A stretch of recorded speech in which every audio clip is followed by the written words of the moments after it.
our Passover.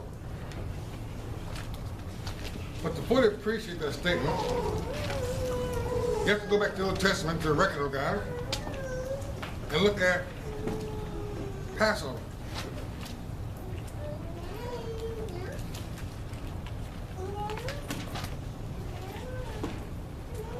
God is very gracious and long-suffering. I said in the message Wednesday night that he said he would harden Pharaoh's heart. And again, God didn't do like abracadabra and make his heart hard not to be saved. Pharaoh's heart became hardened because Pharaoh thought he was God. And then Pharaoh met his match. He met a real God. I believe, I don't know what the history or the origin of pharaohs are. From what I've seen on just a little bit in the Egyptian history, I'm under persuasion that they may have been aliens. They did possess some great powers. I mean, Jannes and Jambres, whose names are written in the New Testament, call them J&J.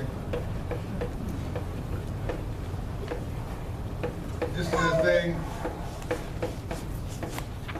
withstood Moses.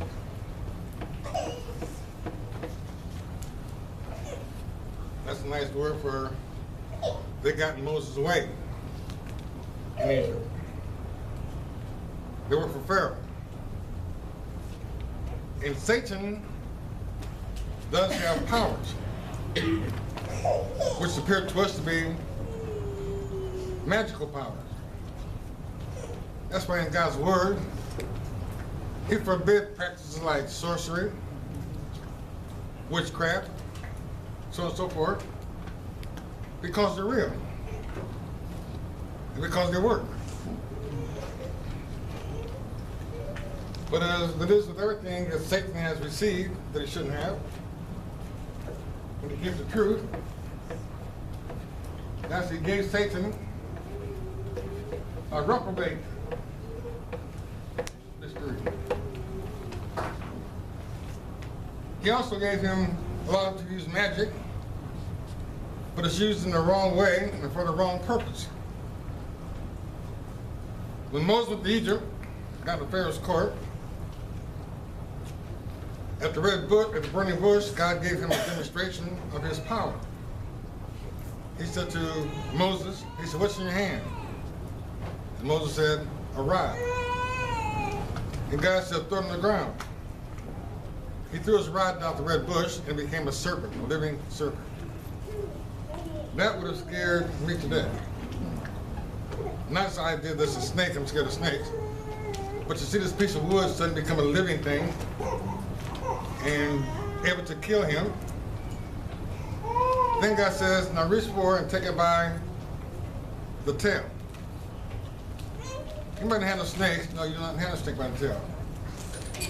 You know, hold a snake behind his head at his neck. When God says to take the snake by the tail, he's saying to Moses, "I'm going to give you complete power and control over the enemy." Where Satan is described oftentimes as the serpent.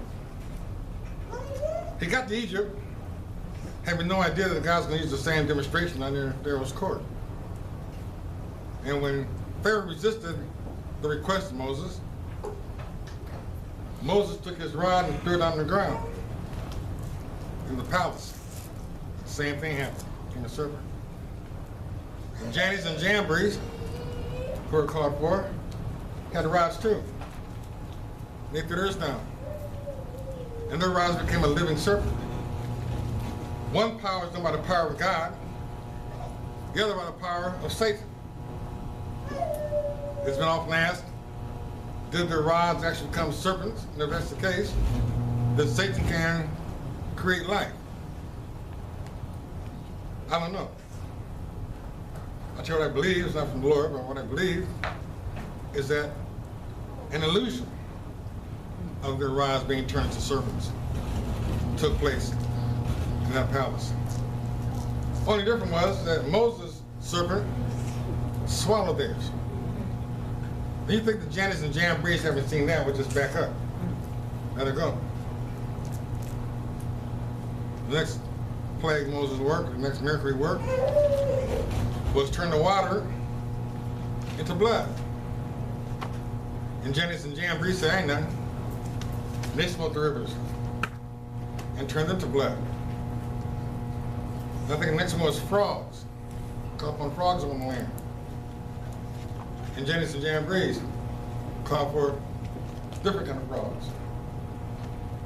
It got down to lice, it was. Where the soil, the sand in Egypt, became lice.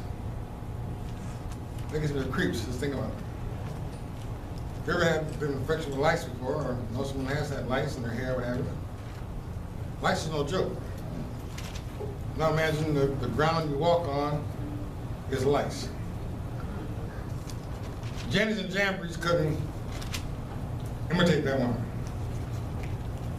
They gave notice to Pharaoh that this source here is different power, a power we don't have.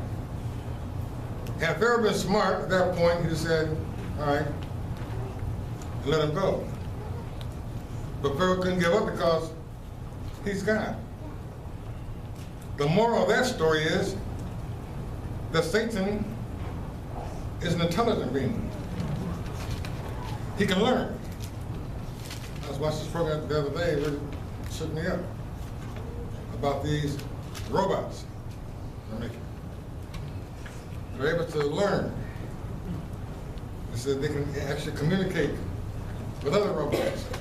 They talk about the real possibility of the science fiction movie, The Rise of the Machines.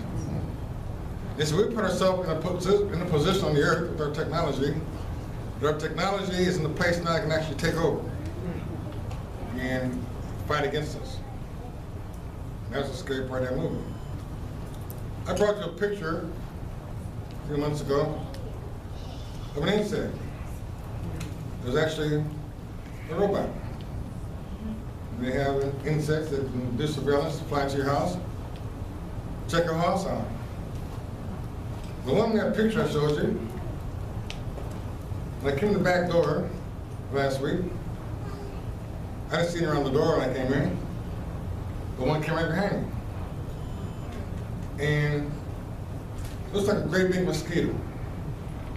Wings about that wide, and a frail-looking body.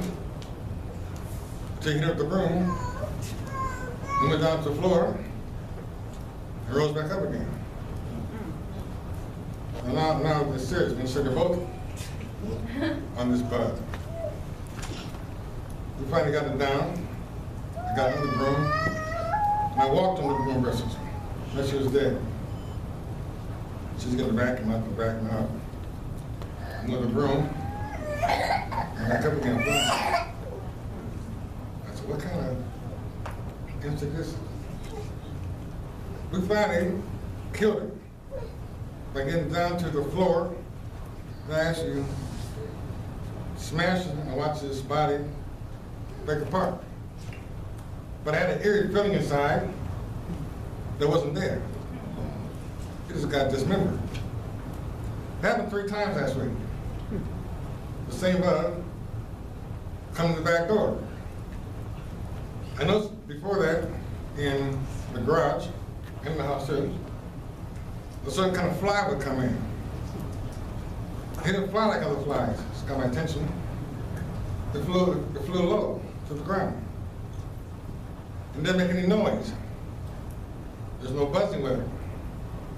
When things that happen at first, kind of like, don't pay any attention, just kill it, move on. But it's not natural for a bug to fly from the light into the dark.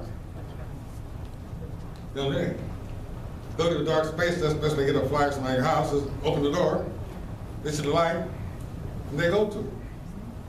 I've had this week in the garage several times. I only have 1 light burner using the garage because it's too expensive to burn on 6 of them. And the outside backyard light was on. This is real bright, lights the whole yard up. But 3 times this week, bugs flew in from the bright outside light into the dimly lit garage. And the light that was on the garage was a bug light. It shouldn't come in at all. And it flew right past my eye. It was a fly, and you don't normally see flies flying at nighttime either. And I noticed, the first thing caught my attention again, it didn't buzz. It didn't make any noise. So I finally got a newspaper, swatted it down, hit it real hard, lay down, and I sat and looked at it. It was on its back, legs moving, pretty soon as the wings spread out, it flipped itself over, and got itself flying again. We're going to see a lot of stuff in these last days, you know? So they described to me a helicopter she saw the other day. She said that it was not a police copter, it didn't have the police lights on, or the painting of a police copter. It was, they said, a gray and brown with no markings on it, flying around the neighborhood. This went a couple days later. This is a drone helicopter. There's nobody in it. So much money to put a man up flying around. I got helicopters and spy planes flying in your neighborhood. Nobody's in the plane. That's what they were living in. We're going to see more and more of this kind of stuff. We're going to come to see a lot of Satan's magic these last days. I think I said before, those who love to go to movies and love movies, what makes a movie exciting are the special effects. They call them effects in the movie world. And I like the special effects. You know how they can just create things that looks like it's real taking place, whether it be a fire or a volcano or whatever. Then the Lord let me know something. He gave me a tip. He said, Satan is not just in the business of making movies. The special effects he employs in movies, he's going to employ in the real world. And that's what he's working on. It has nothing to do with the movie. He's taking his skill to a higher level. I said that Janus and Jambres, at that time in history, could only go so far. I would dare say now that if the same thing took place, the same scenario, they could duplicate all 10 plagues. Why do I say that? Because the Antichrist comes down, what's going to be his strongest power or miracle is that he'll call down fire from heaven. Fire has always been God's trademark. Always. There's a lot of questions about Cain and Abel, where it says God accepted Cain's offering, or Abel's offering, but he rejected Cain's offering, and that's when Cain killed Abel. I wondered for many years, what was it that happened that let them know that God accepted Abel's offering and not Cain's? It was simple, it was a sacrifice. They offered the sacrifice, fire came from heaven, and accepted it and burned it up. Fire came down on Abel's lamb and burned his lamb up. But nothing happened to Cain's fruit, which means that God didn't accept his offering.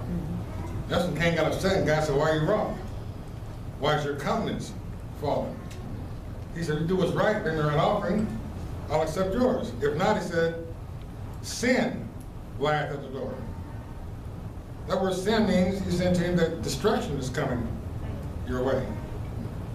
And another case, with this morning message, about Elijah and the showdown on Mount Carmel. We're talking about sunrise. The church automatically associates sunrise service with Easter. Never even think about the fact that the number one God that kept on deceiving the people of God in the Old Testament, particularly Israel, the strong God they had to deal with was Baal. Read about Baal through the entire Old Testament. Well, Baal began in Egypt by his wife Semiramis. Baal died a natural death, but all men die. His wife said that he was taken to Nimrod, was taken to heaven, and now abode in heaven as the son, and that Baal was the sun god. That's what I said before. My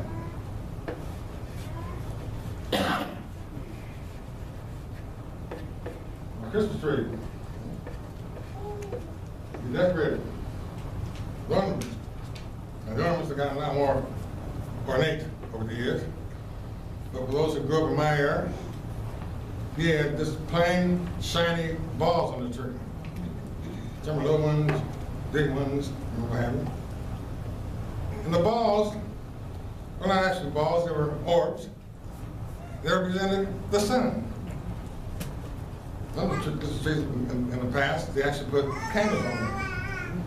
The candle is a scary thing to do.